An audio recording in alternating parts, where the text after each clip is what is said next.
हा मुगाच्याच प्रजातीचा प्रकार आहे.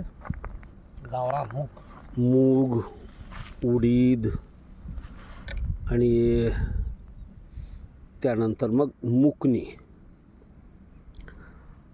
शेताच्या बांधावर पडकामध्ये हा सापडतो. हा कोणी लावलेला नाही, काय नाही. याचं बीज पडतं वाळल्यानंतर. ही एक मध्ये सुकत चाललेली शेंग आहे, बाकी हिरव्या आहेत 3 शेंगा.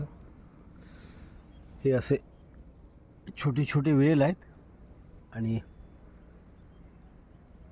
त्याला लागलेले शेंगा आहेत. या वाळत चालला वेल.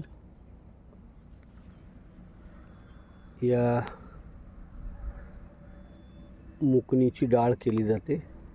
मुगी, मूग, मुकणी हे असे वेगवेगळे मुगाचेच प्रकार आहेत.